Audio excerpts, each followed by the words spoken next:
It's the Happy Families podcast. It's the podcast for the time-poor parent who just wants answers now. When I think about the person that he was, for me, he was a person who didn't condemn. He met people where they were at, no matter their circumstances. He was found with the people, and he lifted and he loved. And I love that. And so for me, in my life, everything I try to do is about just meeting people where they're at. And now here's the stars of our show, my mum and dad. You know how we're living apart at the moment, Mrs. Happy Families? Yes, I do. Right. Intimately, I'm aware of that. I'm still with you. It's Monday morning. We're recording the podcast very, very early, and we're doing it together using the iPhone. I have no idea how this is going to work. We're used to sitting there with all the fancy equipment, but I couldn't leave. I just had to stay for one more night so that I could be with you and the kids. And it's a big day for us today. The kids are starting their brand new school on the coast. It's all happening, and I wanted to be here to support you and support the kids. So happy Monday, everybody. We've got a lot to talk about today, and a podcast that's a little bit different to normal. Normally, we pick a topic and we chat about it and give you a bunch of tips. But there has been so much in the news lately, so many big stories that relate to parenting and just make us think about our lives generally, that we decided that today we were going to talk about the big issues, Mrs. Happy Families. Well, if we're going to talk big issues, I don't think we can go past last night's 60 Minutes report on Cleo. Cleo got onto the phone and she's like, "Hi, Mummy." And I was like, "Hi, baby." It was such a beautiful moment. Cleo Smith, after being disappeared, kidnapped for nearly 2 weeks, found. I mean, what an incredible story. This would have to be literally a parent's worst nightmare. I can't even, my mind actually will not allow me to go there to think what it would feel like to be in their position. It was nothing that I ever want anyone to feel. I didn't know where my baby was, and while saying that, I also knew someone had taken her. A fascinating and extraordinary story. Our greatest hope would just be that Cleo is safe and that she's getting the help that she needs to kind of move forward in positive ways in her life, and that the family have got the support that they need. Yeah, I was going to say exactly the same thing. How is Cleo going right now? She's okay. Yeah. Every day is a new day. She has her ups and downs every day. Yeah, every day and night is different. But she's okay.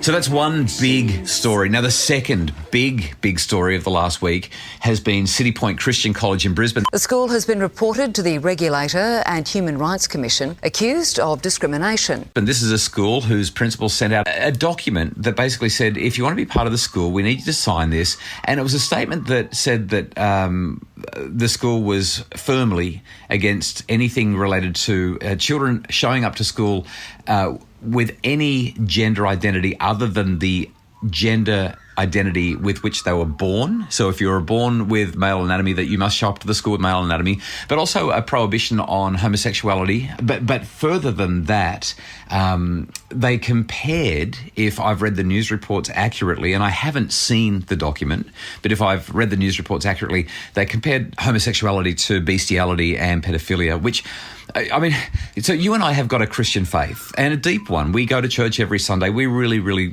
feel strongly about our faith. But Kylie, I'm deeply uncomfortable with the school sending out an email like this and asking people in the school community to sign it or to not come back to school, which is how I'm essentially reading this.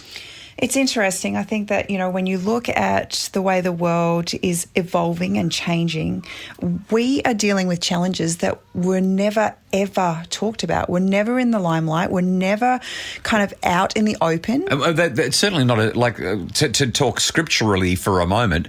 I listened to a podcast just a few weeks ago. It was fascinating. They said the idea of homosexuality didn't really exist 2,000 years ago. So when our New Testament was written about 2,000 years ago, that concept didn't actually exist. People, men specifically, would be engaged in homosexual acts, but it wasn't part of their identity. They didn't identify as gay or as male lovers. It was simply an activity in the same way that I would kiss you or go and kick a ball with the kids, or it was just something that I did. It wasn't part of my identity. And we're in a completely different cultural context. We're in a completely different way of seeing the world, a completely different way of being now. And those issues of gender identity and homosexuality, they're far from clear scripturally as it is. But the context then compared to today, I think that we run the risk of missing the whole point of what a Christian faith is about when we get caught up on this stuff. For me, I look at who I believe and know Christ to be. And when I think about the person that he was, for me, he was a person who didn't condemn. He met people where they were at, no matter their circumstances. He was found with the people, and he lifted and he loved. And I love that. And so for me, in my life, everything I try to do is about just meeting people where they're at. It's not my job to judge them. Right. It's my job to love them. Yeah. That's my job. And I think the biggest thing that's come out of this is just this acknowledgement. When did school become about sex and sexual preference?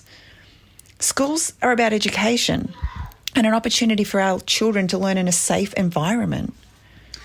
Kylie, that's really well said. I'm deeply discomforted by what was sent out. I think that any organisation is well within its rights to set boundaries and standards around what it values and what's important. And it's also worth mentioning, we've had our kids in Christian schools and in private schools and in public schools, and every school has its own set standards. And many schools that we've sent our kids to, they actually ask you to sign a statement of belief or a statement of intent or a statement of where you agree to stick with what they're all about. Well, that you'll support the school's ethos in whatever it is they believe. And there have been plenty of times where we haven't agreed necessarily with everything on that list.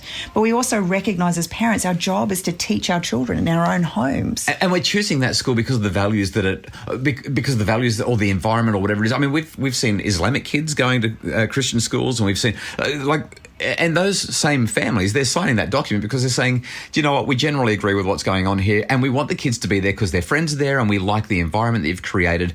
My feeling, though, is that it's one thing to set boundaries and make standards around what's important, but read the room, Citipointe. No offence to anybody who really takes this firmly, but I just feel like they're waving a red flag at a bull, haven't read the room, and more sensitivity and more, may I dare say, as somebody who has a Christian faith myself, more Christianity in the way that they interact with others may have actually helped here. Anyway, two big, heavy topics. A little bit unusual, not what we normally talk about, but we just felt like we wanted to highlight our deep discomfort with that letter and celebrate the Cleo Smith story. A big, good news story coming up right after the break from a former AFL great who has just about made the nation weep. It's the Happy Families Podcast. Are screens creating tension at home? Tweens, Teens and Screens is a webinar to guide families to healthy, safe super screen solutions. Buy it today at happyfamilies.com.au/shop. It's the Happy Families Podcast, the podcast for the time poor parent who just wants answers now. We're stirring the pot a bit today. I'm nervous. Well, you are, because you actually haven't gone home. No, that's right. You're stirring the pot in lots of ways today. No idea how how today's going to go. Today's a big day. It's first day of school for our 4 kids that are still at school. And we have one of our children starting high school. This is a big deal for her. Grade 7 for Lily. Ella is in grade 12. We've got Emily starting grade 2 and Annie, who is starting grade 9. Thank you. Holy smokes. There's just so much going on. And we caught something from Ryan Fitzgerald, former AFL great, who is now a radio announcer in, I think it's Adelaide from memory. And he did this really cool thing with his son, Houston. Dropped him off at school. Mum and him had written a little note and said, mate, just before you jump out of the car, read this. And just said how proud they were. And here's what happened. I can't read it.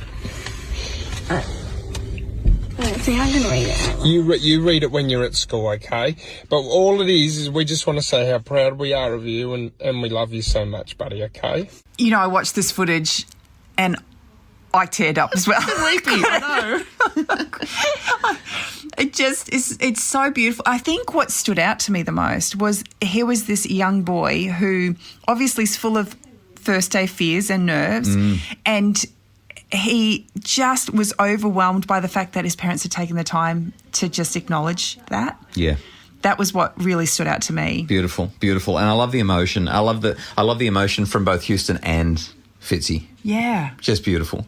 Our kids off to school today. Are you Did you write them a letter? No, I haven't written them a letter yet, but I'm inspired to. And I think we've still got time. We probably need to hop out of bed and go and look after them. I don't know if, for everybody who's listening, you might have been able to hear a bit of racket in the room next door. We're staying in this tiny little 3-bedroom unit. Without a lock on the door. Without a lock on the door, and with only one bathroom. And we're on the coast trying to figure out where we're going to live and all that sort of stuff. And but we're 2 minutes from the beach. But the kids are not doing very well. So we're going to get out of here and go and get these kids ready for school. Maybe write a note. I think we should. Or maybe we can just have some hugs and some time together. It might be a bit late for a note. What do you reckon? You've left it too late, my honey. I should have done better.